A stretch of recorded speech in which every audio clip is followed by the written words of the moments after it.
नारायण नारायण। आज का विषय है भगवान से हम क्या मांगें। यदि कोई पूछता है कि परमात्मा का स्वरूप क्या है तो क्या कहा जा सकता है। वह तो नाम, रूप और गुण से अतीत है। इसलिए हम अपनी भावना से जैसे उसे देखें वैसे वह है, ऐसा कहा जा सकता है।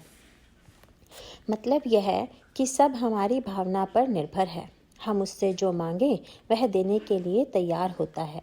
हम उससे विषय मांगें तो वह देगा नहीं, सो बात नहीं, पर उसके साथ ही उसके फल के रूप में हमें सुख दुख भी भोगने पड़ते हैं।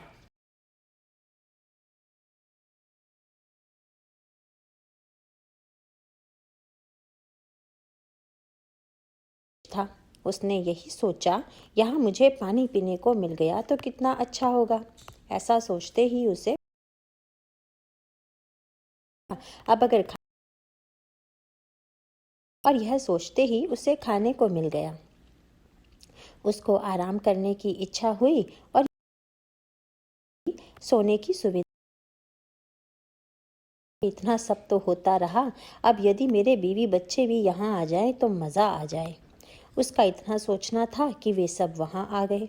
इतना सब होने पर उसे लगा, मैंने जो भी इच्छा की सब पूरी हुई। अब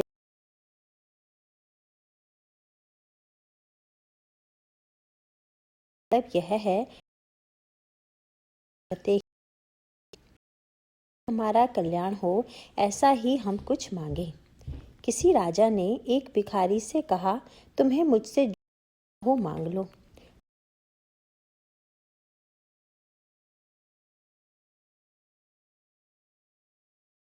तो वह आधा राज भी दे देता। उसके पास से उसने मामूली कंबल मांगा। अतः कोई समर्थ दाता मिले तो उससे क्या मांगना चाहिए, इसका ठीक विचार करके मांगें। इसलिए भगवान के पास उसकी भक्ति करने की याचना करें, क्योंकि वह मांगने से हमें संतोष होता है और अन्य कुछ मांगने की इच्छा नहीं होती। भगवान के अवतार कब हुए हैं? भक्तों के लिए ही भगवान को अवतार लेने पड़े हैं। अवतार लेने पर केवल भक्तों का ही काम होता है, ऐसा नहीं है, बल्कि उसके कारण औरों में भी भगवान है, यह भावना उत्पन्न होती है।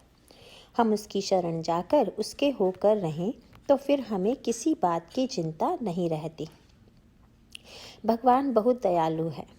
पारस को लोहे से मारो तब भी लोहा सोना हो जाता है। उसी प्रकार भगवान ने भरत को भाई के नाते, विभीषण शरण आया इसलिए उसका, और रावण शत्रु होते हुए भी उसका उद्धार किया।